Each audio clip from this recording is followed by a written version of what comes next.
आत्ताची मोठी बातमी समोर आली आहे। विधान परिषदेसाठी मराठवाड्याला संधी या दोनपैकी एक नाव होणार फायनल। नमस्कार, मी सुरेश देशमुख आणि आपण पाहता राजमुद्रा न्यूज लाईव्ह। राज्यातील विधानसभा निवडणुकीत मोठे यश संपादन केल्याच्या नंतर महायुतीचे चांगलेच कॉन्फिडन्स वाढले आहे। विधानसभा निवडणुकीनंतर राज्यात 4 महिन्यातच पुन्हा एकदा निवडणुका होत आहेत। विधान परिषदेमधील रिक्त 5 जागांसाठी 27 मार्चला मतदान होणार असल्याने मोठी रस्सीखेच पाहायला मिळते।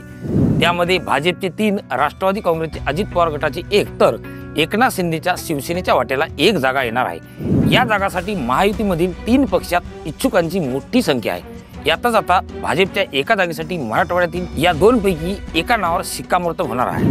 महायुतीच्या वाट्याला आलेल्या या 5 जागेसाठी 3 पक्षात सध्या जोरदार रस्सीखेच पाहायला मिळत आहे। विधान परिषदेमधील भाजपचे प्रवीण दटके, गोपीचंदन पडळकर, रमेश कराड तर राष्ट्रवादी काँग्रेसचे राजेश विटेकर तर शिवसेना शिंदे गटाच्या आमच्या पाडवी यांच्या जागा रिक्त झाल्या आहेत।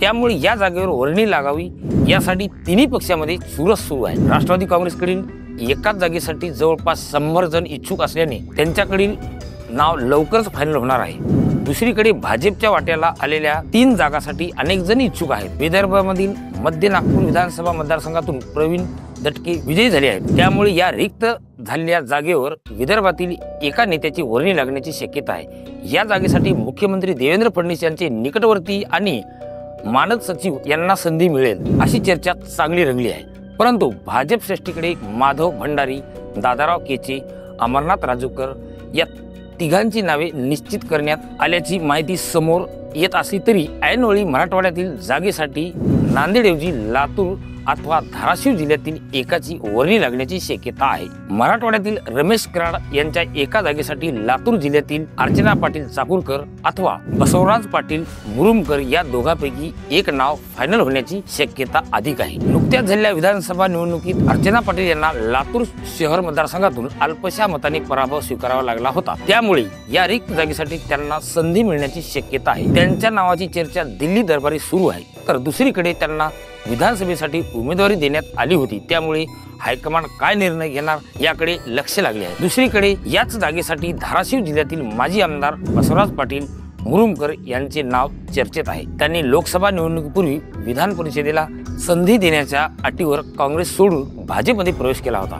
औसा मतदारसंघातून हे 2 टर्म आमदार राहिले होते। मात्र भाजपचे उमेदवार अभिमन्यू पवार यांनी 2019च्या निवडणुकीत त्यांचा पराभव केला होता। त्यामुळे पाटील पुन्हा एकदा 2024ची विधानसभा हे काँग्रेसकडून लढतील असे वाटले होते। पाटील यांना निवडणुकीच्या तोंडावर काँग्रेस सोडून भाजपमध्ये प्रवेश केला होता। त्यामुळे अभिमन्यू पवार 2024च्या विधानसभा निवडणुकीत वनवे निवडून आले होते।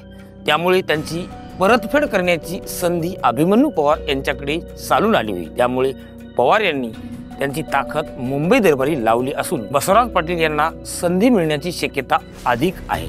विशेष म्हणजे भाजपच्या वाट्याला येत असलेल्या 3ही आमदारकीची मुदत 13 महिन्याची आहे। सध्या विधानसभेतील संख्याबळ पाहता भाजपचे सर्वाधिक आमदार आहेत। त्यामुळे महायुतीचे उमेदवार सहज विजयी होतील असा अंदाज आहे। त्यामुळेच महायुतीकडे इच्छुकांचा ओढा अधिक आहे। त्यामुळे आता येत्या काळात या जागेवर कोणाची वर्णी लागणार याची उत्सुकता शिंगेला पोहोचली आहे। आपल्याला ही माहिती कशी वाटली आम्हाला कमेंट बॉक्समध्ये जरूर कळवा आणि असेच नवनवीन व्हिडिओ पाहण्यासाठी आमच्या राजमुद्रा न्यूज चॅनलला सबस्क्राईब करा। धन्यवाद।